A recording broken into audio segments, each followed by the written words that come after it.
ملعون سلمان رشدی، جس پر کل امریکہ کے شہر نیو یارک میں اس وقت حملہ ہوا جب وہ ایک لیکچر دینے کے لیے ہال میں داخل ہوا۔ اطلاعات کے مطابق وہ اس حملے میں شدید زخمی ہو چکا ہے، اس کی ایک آنکھ ضائع ہو چکی ہے اور بازو کی نسیں کٹ چکی ہیں۔ اس وقت وہ وینٹیلیٹر پر ہے اور اپنی آخری سانسیں لے رہا ہے۔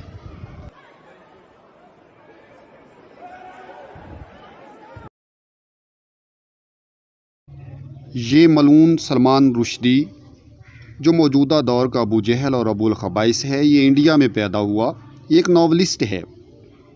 اس کا چوتھا ناول دا سٹینک ورسز یعنی شیطانی آیات، اس میں اس نے پیغمبر اسلام سیدنا محمد صلی اللہ علیہ وآلہ وسلم کی شان اقدس میں شدید گستاخی کی۔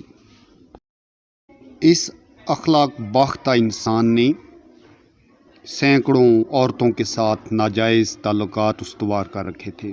اس نے 4 شادیاں کی اور چاروں کو طلاق دے دی۔ یہ ملعون انسان اپنی کتاب دا سٹینک ورسز میں لکھتا ہے کہ جب رسول اللہ صلی اللہ علیہ وآلہ وسلم سورۃ النجم کی آیت نمبر 19 اور 20 تلاوت کر رہے تھے، افرأیتم اللات والعزیٰ ومناۃ الثالثۃ الاخریٰ، کہ تم نے لات اور عزیٰ کو دیکھا اور منات تیسرے پچھلے کو، تو اس وقت شیطان نے نبی کی زبان پر یہ قول جاری کر دیا، تلک الغرانیق الاولیٰ وان شفاعتہم لترتجی، یعنی یہ بت جو بلند اور خوبصورت ہیں اور ان کی شفاعت کی امید کی جاتی ہے۔ یہ بدبخت انسان لکھتا ہے کہ کفار مکہ اپنے 3 بتوں کی تعریف سن کر سجدے میں گر گئے۔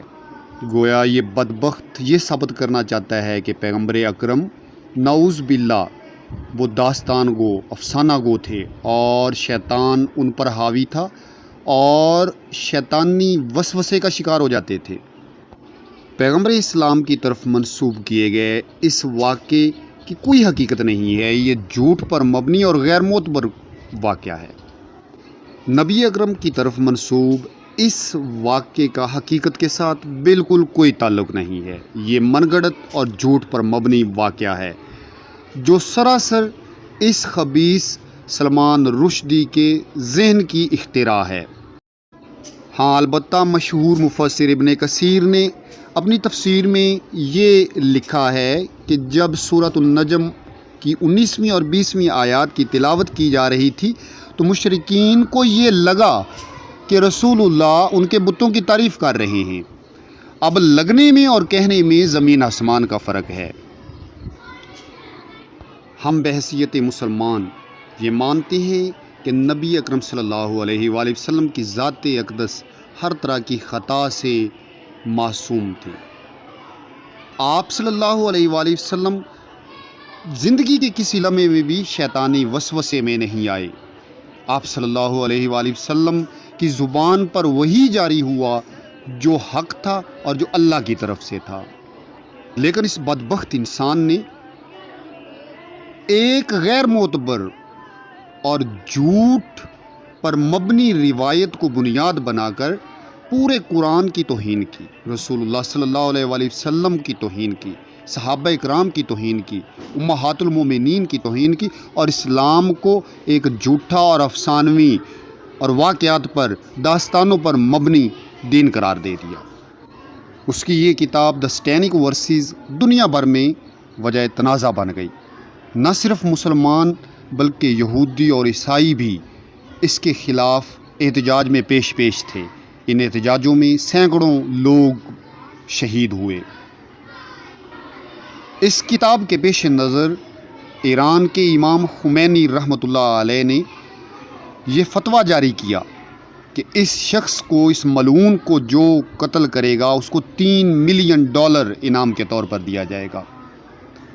اس فتوے کے خوف سے یہ ملعون چھپ گیا اور برطانیہ، یورپ اور امریکہ، جو ہمیشہ سے ایسے شیطانوں کے لیے محفوظ پناہ گاہیں رہی ہیں، برطانیہ نے اس کو سرکاری سیکیورٹی فراہم کی۔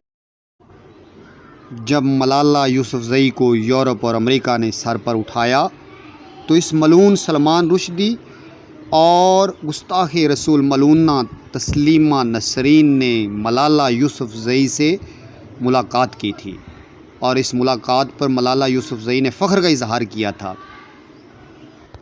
اور اپنے بیان میں اس نے کہا تھا کہ میرے باپ نے جب سٹینک ورسز یعنی شیطانی آیات مجھے بند کمرے میں سنائی تو تبھی میں نے کہا تھا کہ آج میرے دادا بہت خوش ہوئے ہوں گے، یعنی گویا اس کے نزدیک یہ کتاب پڑھنی چاہیے، اور اس کتاب میں کوئی ایسی بات نہیں لکھی ہوئی کہ جس سے توہین رسالت کا ارتکاب ہوتا ہو۔ اب جب کہ یہ خبیث انسان زندگی اور موت کی کشمکش میں ہے، تو یہ ثابت ہوتا ہے کہ اللہ تعالیٰ نے اپنے پیغمبر کی شان اقدس میں توہین کرنے والوں کے لیے دنیا میں بھی ذلت رکھی ہے، اور انشاءاللہ آخرت میں بھی ایسے ذلیل لوگوں کے لیے ذلت آمیز عذاب تیار کر رکھا ہے۔